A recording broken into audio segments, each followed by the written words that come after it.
Although the summit of Montpinçon had been taken, there was still one more battle to be fought, the capture of the village of Le Plessis-Grimaud, which was and still is an important road junction. The task was given to the 5th Duke of Cornwall's Light Infantry, commanded by Lieutenant Colonel Taylor. The view of the village has changed little since that afternoon of the 7th of August when he and Brigadier SM made their reconnaissance on the southern slope of Montpinçon. Their plan was to surprise the Germans. A noisy feint attack would be made from the west, while the main attack would come in from the north, led by A Company under the command of Major Parker. As I understand it, we would move down towards the Plessis-Grimaud, as it was getting evening then, way down and link up with the road which came down to the east side, I think it was, of Mount Pincon. We went down that road with the company commander and 8 platoon on the left-hand side of the road, and myself with company HQ and another platoon on the right-hand side of the road, and a platoon in reserve. So we carried on down, no problem. A bit of cover there was, and didn't engage any enemy or saw any enemy right down until it was getting dark, and we came down to the road junctions. On the other side of the village, tanks from the 4th 7th Dragoon Guards, together with a platoon of infantry from C Company of the 5th Duke of Cornwall's Light Infantry, had moved in from the west.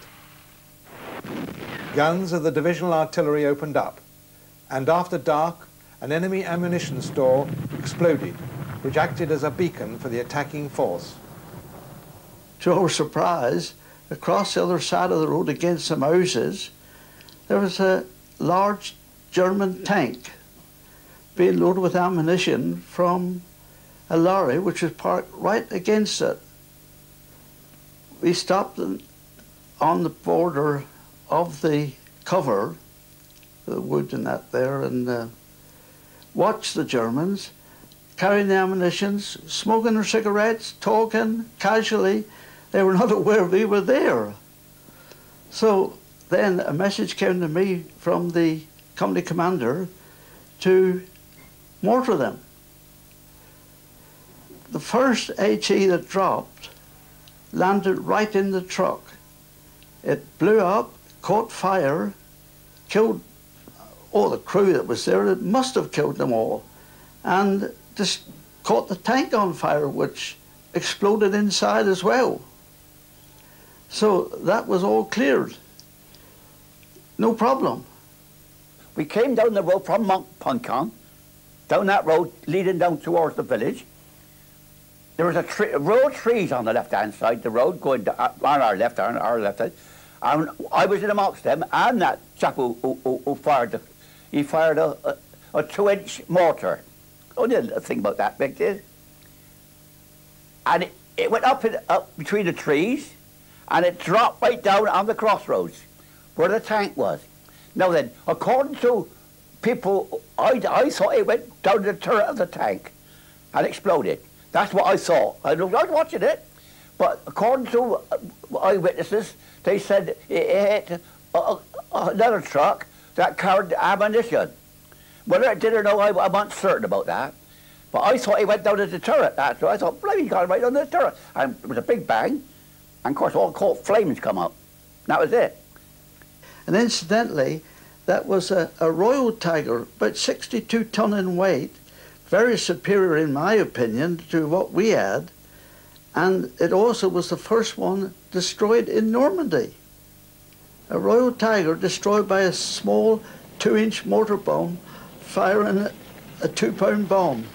After the tank was blown up or brewed up, whatever it was that put it out of action, we moved across the road junctions in the same formation with platoon on the left and right of the road and went into the village proper. What we had to do, we had orders to make as much noise as we could to make out it was more than what we were. Unfortunately, we had to catch some of the buildings on fire because the enemy was holding out in them, and there was barns with perhaps hay in them or straw in them.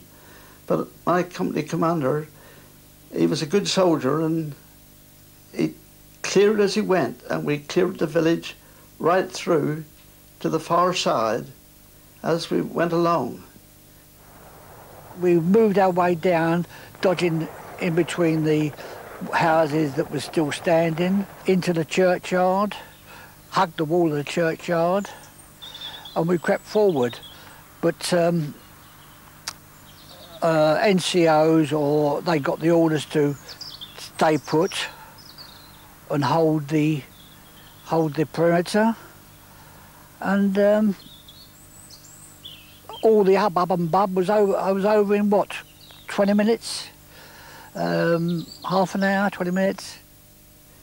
There was lots of casualties from the Germans. I think eventually there were about 21 killed there. But the main thing we had over 100 prisoners in that short distance going through the village. And I went into a farm.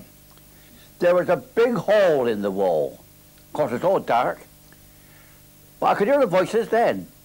So I fired a few rounds down through there. Down on, just a burst. And I heard somebody scream out. Now, when I hit someone, I wasn't certain. But I don't think it was, because when I got them outside, no one complained about being hurt. But they frightened them, I think. Now, according to that paper, it said 45, but I don't think it was 45. I think it was a German infantry platoon, which is, I presume, was about 30. It was very successful, and the operation, considering the small number of casualties we had. And when we got to the far side of the village, we dug in what they call shell scrapes, just to get down, to get cover from enemy fire, especially explosives like mortars and shells. It was a good thing we did, because soon afterwards we were shelled and bombed. My company commander was wounded in the neck with shrapnel, and I was lying in my scrape, and a bomb pitched on the edge of it and completely buried me. But I wasn't wounded, and only suffering from shock when they pulled me out. Major Parker went back, but looking ahead, within 2 days he came back, because he had to be in charge of his company. It was his company, and he couldn't have anyone else doing his job.